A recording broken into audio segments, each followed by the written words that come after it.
Estamos expondo a Bíblia e esse é o módulo de número 23, as 10 pragas e a Páscoa. Desde a queda, uma guerra se instaurou entre Deus e os poderes das trevas, tendo a terra por palco e os homens por protagonistas.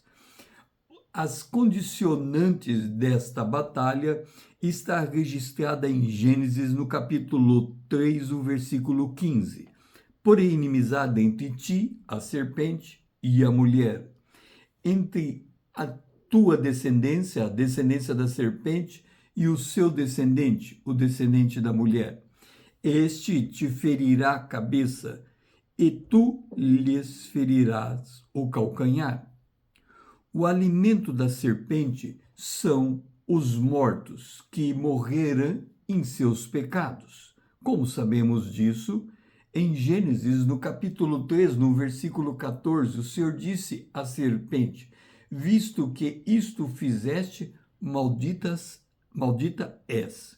Rastejarás sobre o teu ventre e comerás pó todos os dias da tua vida. O homem é pó e ele ao pó voltará, e ela comerá do pó. Esta batalha, ela atingiu o seu ápice no mundo antigo quando do dilúvio. Isto porque a descendência da serpente se multiplicou sobre a face da terra. Em Gênesis, no capítulo 6, no versículo 4, nós lemos: ora, naquele tempo havia gigantes. Estes foram valentes. Viu o Senhor que a maldade do homem havia se multiplicado e que era continuamente mau todo o desígnio do seu coração. Esta batalha se apresenta de novo, de forma revigorada, na Torre de Babel, quando os homens se rebelam contra Deus. Em Gênesis, no capítulo 11, o versículo 4, disseram: vinde, edifiquemos para nós uma torre cujo topo chegue até aos céus, para que não sejamos espalhados por toda a terra. E no Egito, temos uma nova dimensão desta batalha na opressão dos egípcios sobre Israel. Em Êxodo, no capítulo 5, no versículo 8, lemos: e exigireis deles a mesma conta de tijolos que antes fazia. Nada diminuireis dela, estão ociosos e por isso clama: vamos e sacrifiquemos ao nosso Deus. Agrave-se o serviço sobre estes homens, para que neles se apliquem e não deem ouvido às palavras mentirosas. Lembra que o maligno torce as palavras de Deus? Nesse ambiente confragado, com justos sofrendo toda sorte de afronta, surge Deus para dar livramento ao seu povo. A promessa do libertador vai se manifestando na história de Israel. Em Êxodo capítulo 6, o versículo 4, lemos: também estabeleci a minha aliança com eles, isto é, com Abraão, Isaque e Jacó, para dar-lhes a terra de Canaã. Ouvi o gemido dos filhos de Israel. Portanto, eu vos tirarei de debaixo das cargas do Egito e vos livrarei da sua servidão, com grandes manifestações de julgamento, e vos levarei à terra. Eu sou o Senhor. Ninguém pode escapar do julgamento de Deus, com grandes manifestações de julgamento. No Éden, Deus declarou: comeu do fruto proibido, morre. E veio o dilúvio, um julgamento divino. E veio a Torre de Babel, outro julgamento divino. E agora temos as 10 pragas do Egito. Em Êxodo, capítulo 12, no versículo 2, porque naquela noite passarei pela terra do Egito e ferirei na terra do Egito todos os primogênitos. Executarei juízo sobre todos os deuses do Egito. eu sou o Senhor. Lá na Torre de Babel, eles levantaram a torre para tocar os céus, como um modo de criar uma conexão com os poderes das trevas. E aqui o Senhor diz que executará o seu juízo sobre os poderes das trevas, sobre todos os deuses do Egito. Então, quando nós vemos as 10 pragas acontecendo, por detrás delas há uma execução de juízo contra estes deuses. A primeira praga, água em sangue, pode ter desafiado Rapi, o deus do Nilo. Rans, a deusa Heket, representada pela cabeça de Ram. A praga de piolhos, uma afronta aos sacerdotes egípcios e os seus rituais de purificação. As moscas, questionou Kepri, o deus da ressurreição, que era na forma de um escaravelho. A quinta praga, peste nos animais, contra Hathor, deusa do amor e proteção aos animais em específico. A praga das úlceras, desafiando Imhotep, deus da medicina. A praga de granizo contra o Nut, deusa do céu.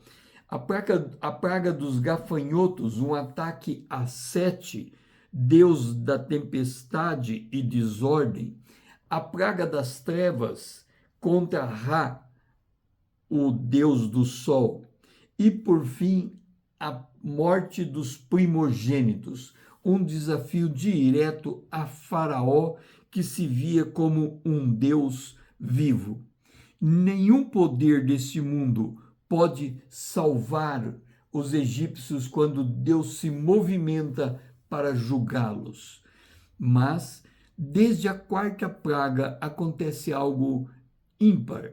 Deus protege Israel. Então, nós temos a primeira, segunda, terceira e a partir da quarta praga, a praga das moscas, Israel passa a ser protegido de forma especial contra estas pragas.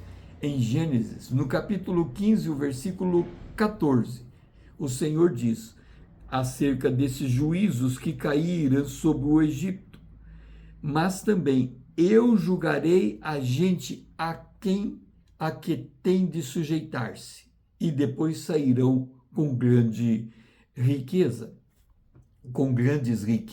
Ou seja, o Senhor já havia dito a Abraão que Israel seria oprimido no Egito, mas o Senhor iria até lá para julgar este povo e tirar Israel do Egito. Em Êxodo capítulo 9, o versículo 7, nós lemos que o faraó, à medida que ele se via diante daquelas pragas, ele endurecia o seu coração e não deixava o povo sair. Diante de cada praga, o faraó se dizia primeiro arrependido, prometendo libertar o povo, mas depois voltava atrás e endurecia o seu coração. Depois de um certo número de pragas, o próprio Senhor Deus endureceu o coração de Faraó. Nós lemos isso em Êxodo capítulo 10, o verso 20. O Senhor, porém, endureceu o coração de Faraó e este não deixou sair os filhos de Israel. Então, o Senhor anunciou a última praga. Em Êxodo 11, 5 diz: e todo primogênito da terra do Egito morrerá. Haverá grande clamor em toda a terra do Egito. Diante de tão terrível vaticínio, como Deus fez para livrar Israel? Isto porque Israel era tão pecador quanto os egípcios. Não há distinção entre judeus e gentios, todos morrem. Então todos estão convivendo com o salário do pecado, que é a morte. Em Deuteronômio capítulo 7, o versículo 7, o Senhor enfatiza esse aspecto.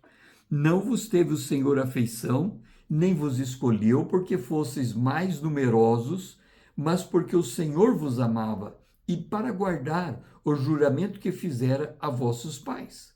Ou seja, Deus livrou Israel por se lembrar da aliança feita com Abraão, Isaque e Jacó. Para Israel ser livre do anjo da morte, era necessário o sangue do cordeiro, o sangue da vítima inocente.